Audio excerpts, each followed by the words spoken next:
So welcome back to NDIS Untold. Today we have Bianca from Be With Tourette's. Bianca, welcome to my solace. Thank you for having me. She's one of our brand ambassador. So tell us, Bianca, what is it that you do, who you are? I know you're a huge advocate, but I would like to hear that from you. So I've had really severe Tourette syndrome my whole life. I was diagnosed at the age of 5. I had an incredibly hard life with my tics were that bad that I could just throw myself in the ground all the time. And if you haven't seen my 60 Minutes story, when I was 16, I was able to have this brain surgery. And then I had 16 brain surgeries, which didn't end up really working for me. You had 16 after that? I had 16 brain surgeries. Oh, wow. I didn't realise that. Yeah. Yeah, so, and as I've gotten older, like I've found my way, and now I want to do something amazing with my life. And that's why I educate on social media. Cut. Educate on social media about my life and trying to advocate for other people with disabilities. And basically I have my own business now as a motivational speaker, so I go around to whoever wants me and I educate on my life and try to make a better world for people living with disabilities, basically. Well, I was one of those people who actually saw your first episode on 60 Minutes. I've had 3 stories in 60 Minutes. Oh, well, I've only seen 2. I think the other one was the most recent one. The second one that I'd seen was pretty much, that must have been a couple of years ago. Was that right? Yeah. Yeah. And I started looking for you after, we talked about having you as one of our brand ambassador. Followed you on social media. And I think it's great what you're doing, and I've seen it, I've watched your videos. So tell me, what is it that you do? Being an advocate, how do people find you? How do you support others with, with disability? Not just Tourette's, but with disability. I guess on my social media now, I've started a thing called Voices of Diversity. Yeah. And I'm going around to people with all different kinds of disability, and for them to tell their story and show their struggles, so then society can be more understanding about what they go through every day. Yeah, yeah. No, that's awesome. So we were talking before this, we were talking about your life now. So tell us, what's your day-to-day life like? What are your struggles? What are your goals? What do you want to achieve in life? Okay, so my daily struggles is a big one. I would love to be able to drive a car and get myself around. Yeah.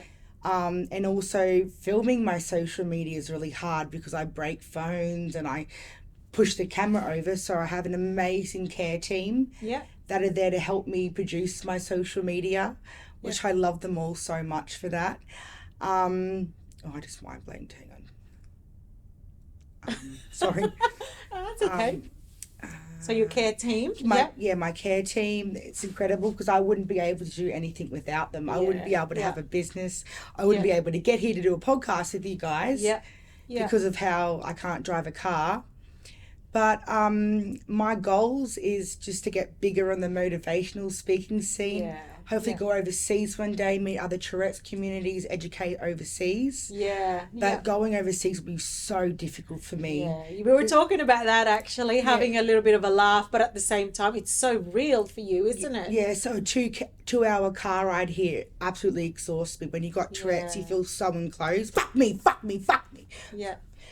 So when you're in a car, you feel so enclosed and you just need to get out and tick. Yeah. But Did you stop at least to have a break? Oh, every now and again, but I just wanted to get here. Yeah. But simply for me to go on a plane, with racial tics, and like people when they're trying to sleep, my tics I might not be able to get to sleep, so I'll be ticking. And I heard of another man with Tourette's who was on a plane. Fuck me.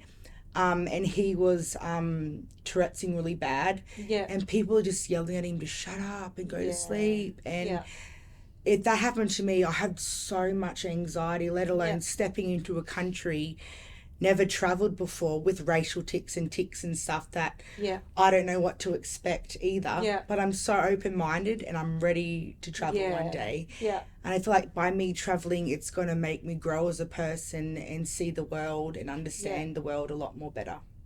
Possibly a podcast. Oh, sorry, not a podcast, but a webinar of some sort. So Chris and I have got this contact in Canada. Fuck me. Ooh. So, yeah. We've got this contact in Canada who they're actually watching what's going on here in Australia with the NDIS. Because isn't the NDIS coming to Canada soon? They're looking into it. They've still got a few years to go. But, someone like yourself who are currently living with the NDIS funding would love for you to have someone like yourself to come and talk to them and to their committee. So we've got them on LinkedIn, we've got them on Facebook, and we're in constant conversations with them, for us to actually give them a bit of that knowledge on how to best roll out the NDIS over there. So I guess a webinar, while you're actually having those conversations with their committee, can be a first stage. You don't have to get on a plane. But I want to get on a plane. You do want to get I on want a to travel so bad, and if I'm doing what I love when I'm traveling, I'll be like, so happy and fulfilled. Yeah. Have you tried interstate travel? Yeah, I have. How did that go? It's tiring, but it's not too bad. I went back to my hometown, Stanthorpe, recently for a winery tour. It's 4 hours there. Oh, I watched you. You had about, 8 glasses of wine or 15? Oh, hello, everybody. This is my 15th wine. Yeah, I saw that. That was funny. I love that. So how did you go with that? Just the traveling? I was pretty tired when I got there, but I had a nap and I picked myself up and then I had so much fun. Yeah, so you don't really let anything stop you? Well, why would I let that do that? Because I wouldn't be able to do what I'm doing. And I'm such a positive and outgoing person that I feel like it keeps me going, Yeah. So how's your parents these days? I was watching your mum. My mum is my mother and father. They've split up now, but they're still very good friends, and it's much better because all the stresses of my childhood and all the things that went on, like there was a lot of damage there. But now my family lives separately from each other. It's so much better now. Yeah. And I love my mum, I love my dad, and I love my brother Tim, and I couldn't ask for any better family. Yeah, you're very lucky. Very lucky. So I wanted to talk as well about we had the first time I met you, you mentioned to me that NDIS doesn't actually recognize someone with Tourette's as having a disability. They classify it as psychosocial. This is the most frustrating thing that I can't wrap my head around, because my life has been so incredibly hard when I was younger, and I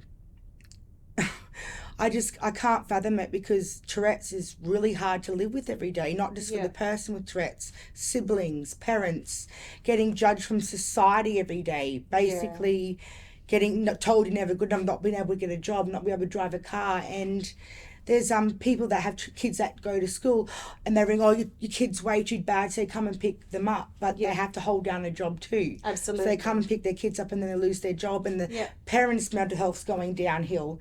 I was at the Disability Expo a couple of years ago, and this beautiful woman come up to me and go, I'm trying to help my client get NDIS funding. The amount of stuff she had in that submission, and the struggles and the mental health and everything, and the NDIS is like, nah, you don't get it. But something that really frustrates me, that my next door neighbour, who's a self-induced schizophrenia, he gets gardeners and cleaners. But why can't people with Tourette's? And it makes me so angry, because I'm so lucky to have funding, and my life is better now. Like I can do amazing things. I can have the support that I need, and I can't fathom that there's people out there that can't have that support. So important. So you're very lucky that you've got a really, really good support coordinator as well. Oh, he's amazing. He's incredible. Yeah, you were lucky to be able to have his help with, the NDIS submission, and you've got what you've got at the end of the day. You've got great support staff. You've now got your own home. And you've got your NDIS funding that helps you fund for support workers. Well, I live in a housing department house, which my needs are so complex that the housing department tries to help me, but they're really out of their depth. So in the future, if I ever get the chance to get SDA funding, I will build a robust house to my needs. Because my care coordinator and my OT went to a robust house. Bianca will break that, and that. In a robust house? In a robust house. So Well, to be honest, when I had my brain surgeries, I had a pacemaker in my chest. From hitting my chest, I buckled that through my chest. Wow. Okay. So, yeah, they're very out of their depth. They don't know, and they're very limited with money as Yeah, of well. course. But thing about me, if they come in, fix it properly the way I need, then they won't see me again. Yeah. But I've had my Yeah. kitchen tap replaced 19 times with the same tap. You were also mentioning to me before where you've lost 250 phones last year. You've broken 250 phones. When I was younger, I went through 885 phones. Yeah. It's been about, what did I say, 12 or something phones this year. But every year, like I've got a stack of phones this high. Yeah. Again, it's not just phones, it's remotes, it's air fryers, it's TVs, it's slow cookers, it's microwaves, yeah. Yeah, And before my basin became metal, I went bang, and I broke my porcelain basin, and then the water started to spurt out. So yeah. and a couple of last year I had to move out of my house, go up to another place because my whole house is being reinforced. Okay. So I've got wood this thick on on all my walls. Yeah. On all my walls. Anyway, and I've got plastic windows, and if I could just so it's strong enough for me to live. Yeah. But yeah, I'm really excited to build an SEO house in the future because I think no one can build it like me. So if I'm building a house that can withstand me, I could sell my idea and I could help other people, which would be amazing. So do you think that's something the NDIS would actually do? I mean, NDIS at the moment is, some people don't even get that SDA. So I think I've got the proof for days. 60 minutes story. Yeah. I destroyed my parents' house. Like there was holes in every wall, broken windows. Like I don't ever want to go back to that place because it was just so full of like so much damage that it was really hard. And then the housing department has records for days about everything I've broken in the house that's been modified for me. That isn't supposed to break. But I think I'd be a very good candidate to get SDA funding because I, not like every other person, I can't just move into a place because and when I was getting my house done up, they remodeled my bathroom, and then I had to go up and live in another unit, which I destroyed that unit as well in 6 weeks.